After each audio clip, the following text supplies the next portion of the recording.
स्वागत है हिंदी प्रभात के यूट्यूब चैनल में। आज का टॉपिक साहित्य से है, जो साहित्य में दूसरा भक्ति काल, पहला आदि काल है, दूसरा भक्ति काल है, तीसरा रीत काल और चौथा आधुनिक काल। तो जिसमें आज भक्ति काल का संपूर्ण टॉपिक होगा, जिसमें एकदम जो बहुत ही महत्वपूर्ण प्रश्न है उन प्रश्नों को सम्मिलित करें, जिसमें 50 प्रश्न है।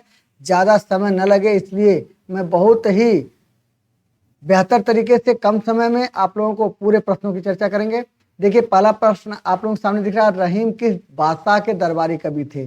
तो इसमें आप लोग जानते होंगे, लेकिन जो लोग नहीं जानते हैं ये सबके लिए है, जो जाने नहीं जाने हैं। तो यह तीसरा ऑप्शन सही है, अकबर के दरबारी कवि थे, मतलब रहीम दास जी। ये मतलब तीसरा ऑप्शन सही है। अगला प्रश्न है, पानी गए न उबरे मोती मानुष चून, किस माने ये पंक्ति किस रचयिता की है, यानी इसके रचनाकार कौन है। तो सभी लोग जानते हैं यह रहीम दास जी की पंक्ति है, दूसरा ऑप्शन सही है। और साहित्य लहरी के रचयिता का नाम बताइए। तो ध्यान रखेंगे यह सूरदास जी की रचना है। सूरदास जी ने 3 रचना लिखे हैं, जिसमें सूरसागर, साहित्य लहरी और सूरसागर, सुरसारावली, साहित्य लहरी, ये उनकी 3 रचनाएं हैं, जिसमें एक रचना साहित्य लहरी आपके सामने दिख रहा है। रामचरितमानस के कितने कांड हैं? लगभग सभी लोग जानते हैं इसको। ऐसे ही प्रश्न अचानक आते हैं तो थोड़ी सी दिक्कतें करता है, लेकिन फिलहाल बहुत सारे प्रश्न आसान होते हैं, बहुत कठिन होते हैं। उसी आसान कठिन में ही दिमाग थोड़ा सा गड़बड़ होता है। चलिए, लेकिन बेहतर तरीके से समझेंगे तो याद हो जाएगा। अगला प्रश्न है, तुलसीदास जी का वह कृति कौन सी है जिसकी रचना उन्होंने अपनी बीमारी से मुक्ति पाने के लिए की थी। तो हनुमान बाहुक, विनय पत्रिका, दोहावली, रामलला नहछू। तो ध्यान रखेंगे इसमें पहला ऑप्शन सही है, हनुमान बाहुक उन्होंने अपनी बीमारी से मुक्ति पाने के लिए रची थी, लिखी थी। कृष्ण भक्त का सर्वप्रथम एवं प्रमुख ग्रंथ कौन सा है? श्रीमद् भागवत, गर्ग संहिता, गीत गोविंद, कोई नहीं।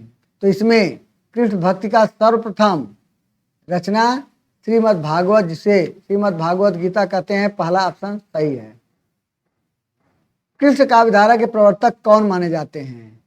कृष्ण काव्यधारा के प्रवर्तक, तो ऐसे कंफ्यूजन होता है बल्लभाचार्य और सूरदास, लेकिन कृष्ण भक्ति शाखा सूरदास जी के द्वारा प्रारंभ किया गया था, यानी उसके प्रवर्तक हैं, दूसरा ऑप्शन सही है। निर्गुण धारा में एक छत्र सम्राट किसे माना जाता है? तो यह भी बहुत आसान है, कबीरदास जी को माना जाता है, तीसरा ऑप्शन सही है। हिंदी के किस काव्य को स्वर्ण युग कहा जाता है? आदिकाल, रीतकाल, भक्ति काल और आधुनिक काल। यह भी बहुत आसान है, यह भक्ति काल को कहा जाता है, तीसरा विकल्प सही है। गोरख जगायो जोग, भक्ति भगायो लोग, किस कवि की पंक्ति है? तो यह भी किसकी है? तो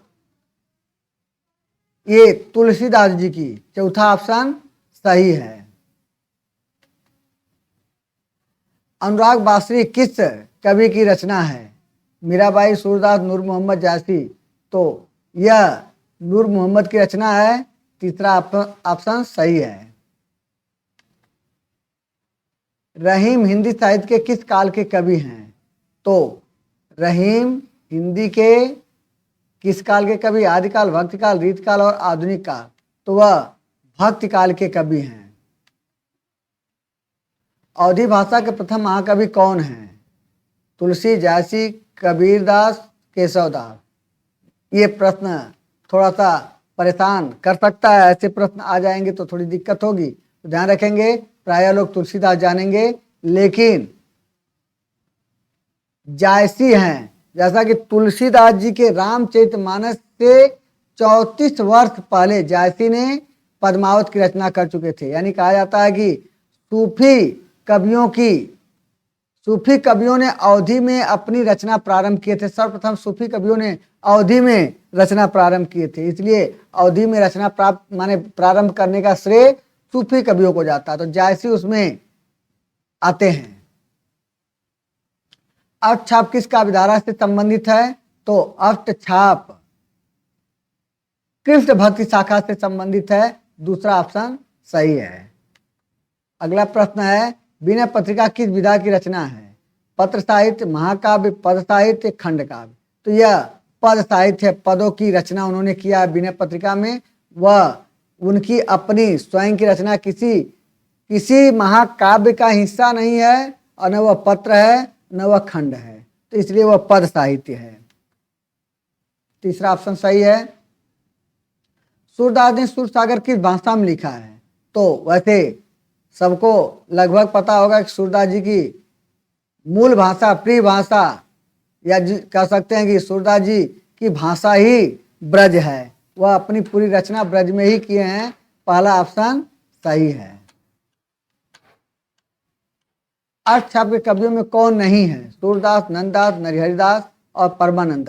तो इसमें तीसरा ऑप्शन सही है, जिसमें नरहरिदास अष्टछाप के कवियों में नहीं आते हैं। यह तुलसीदास जी के गुरु माने जाते हैं, और यह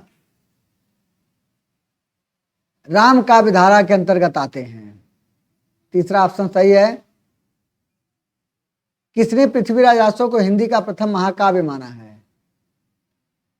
तो यह एक प्रश्न इसमें जुड़ा है, आदिकाल का है, तो ध्यान रखेंगे। यह पहला प्रश्न सही है। राम कुमार वर्मा ने पृथ्वीराज रासो को हिंदी का प्रथम काव्य माना है। चरण कमल बंदो हरिराई किस कवि की पंक्ति है? तो यह चौथा ऑप्शन सही होगा, सूरदास जी का है।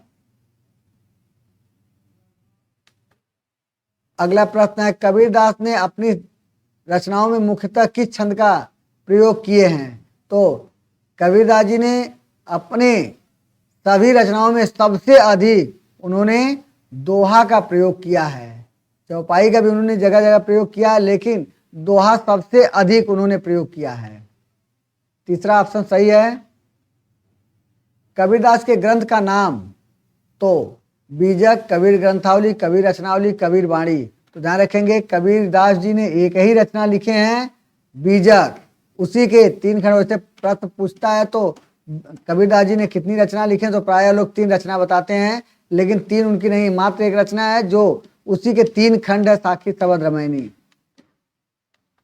अगला प्रश्न है, बीजक के कुल कितने विभाग हैं? तो यह भी आपको उत्तर पहले ही मिल गया है। यह तीसरा ऑप्शन सही है, 3 विभाग हैं। ऐसी बानी बोलिए मन का आपा खोए, औरों को शीतल करे आपो शीतल हो, किसकी पंक्ति है?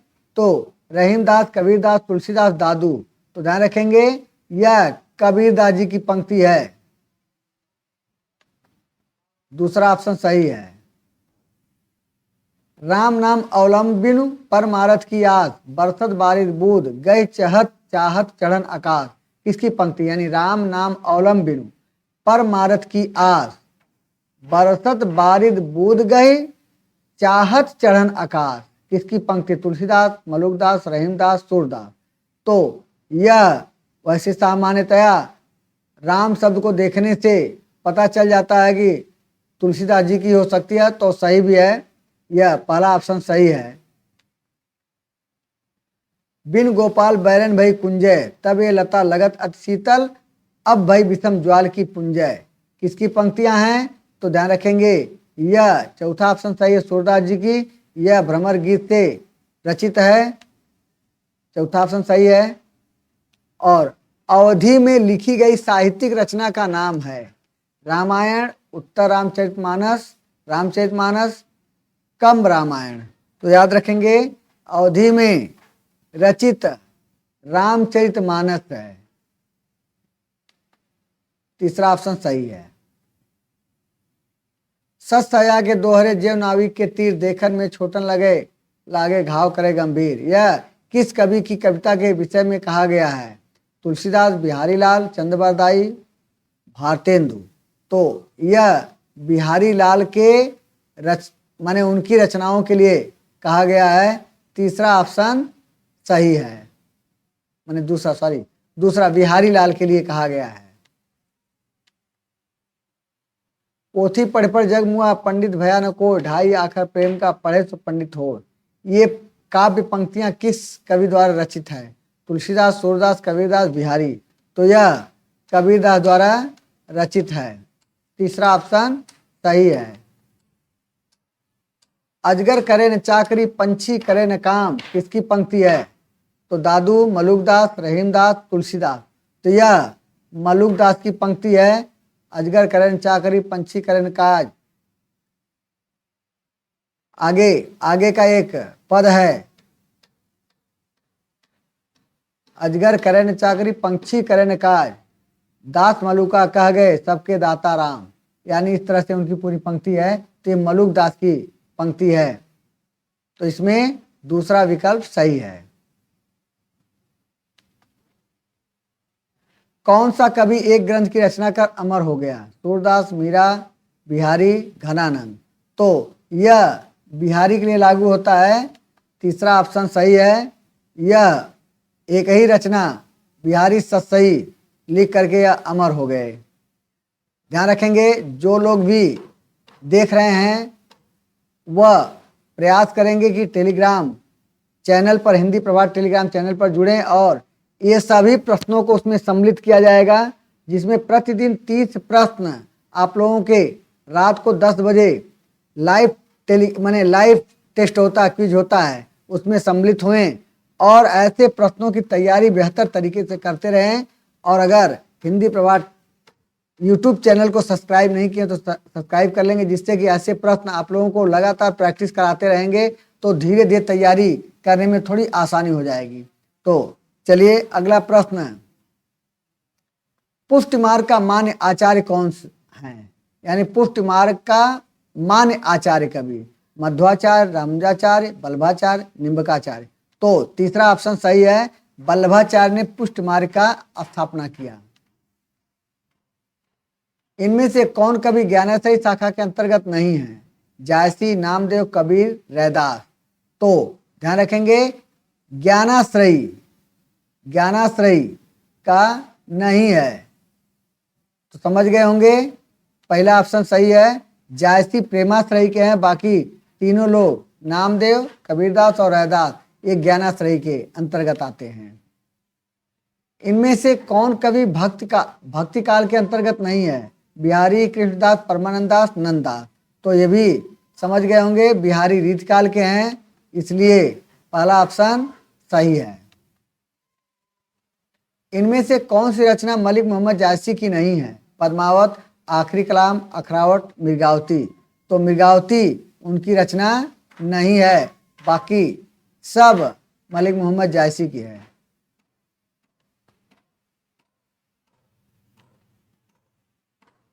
कबीर परिचय का रचनाकार कौन है? यानी किस कवि ने कबीर परिचय की रचना की? अनंतदास, धर्मदास, नाभादास, कबीरदास।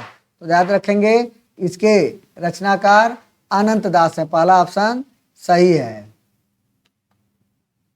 अगला प्रश्न है, सूरदास के दृष्टकूट पद किस संग्रह में संग्रहित हैं?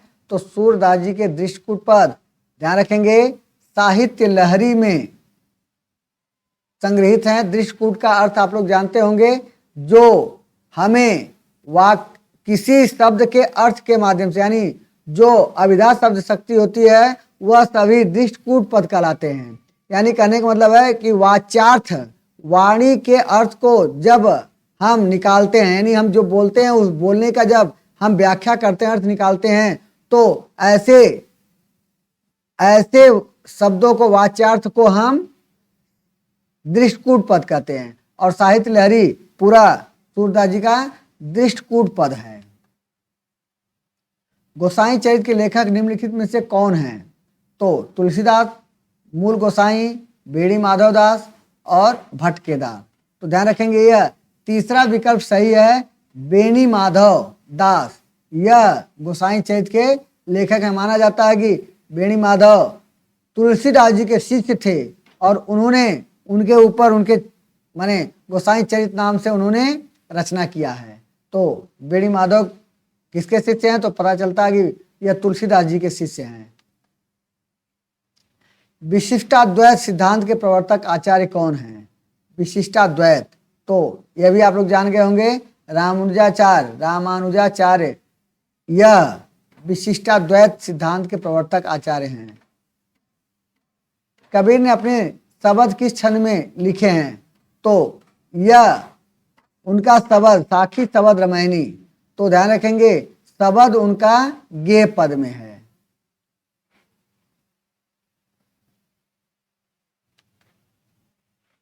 पहला ऑप्शन सही है। गुरु नानक को किस शाखा का कवि कहा जाता है? प्रेमाश्रयी, ज्ञानाश्रयी, उपदेशपरक, मधुराश्रयी। तो इसमें उपदेशपरक कोई शाखा नहीं, मधुराश्रयी कोई शाखा नहीं है। प्रेमाश्रयी ज्ञानाश्रयी में हमें निकालना है, तो यह ज्ञानाश्रयी शाखा के कवि थे, यानी दूसरा विकल्प सही है।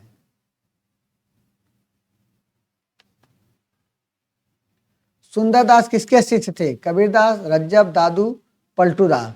तो सुंदरदास यह दादू दयाल के शिष्य थे, दादू के शिष्य मतलब दादू दयाल। तीसरा ऑप्शन सही है। नंददास किस भाषा में रचना करते थे?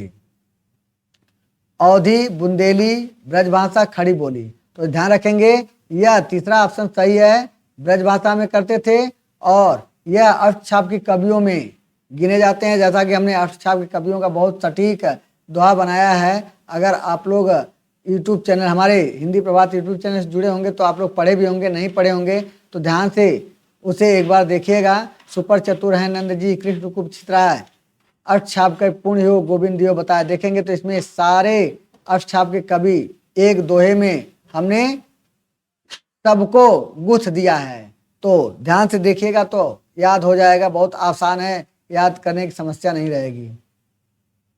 तो तीसरा ऑप्शन सही है। चित्रावली किसकी रचना है? जायसी, मंझन, कुर्बन और उस्मान। तो चित्रावली उस्मान की रचना है, चौथा ऑप्शन सही है। अगला प्रश्न है, विनय पत्रिका के रचनाकार कुंभनदास, तुलसीदास, सूरदास, नंददास। तो विनय पत्रिका के रचनाकार हैं तुलसीदास। विनय पत्रिका अवधी भाषा में लिखी गई है। जब जैसा कहा जाता, तुलसीदास ने दो प्रमुख रचनाओं को ब्रज भाषा में लिखा है, बाकी सभी उनकी अवधी भाषा में है। विनय पत्रिका ब्रज भाषा में। अगर हम गलती से अवधी का दिए होंगे तो उसके लिए सॉरी, क्षमा करिएगा। बाकी विनय पत्रिका ब्रज भाषा में है, उनकी दो रचनाएं ब्रज भाषा में है, कवितावली और विनय पत्रिका, ऐसा लिखित रूप में प्राप्त होता है।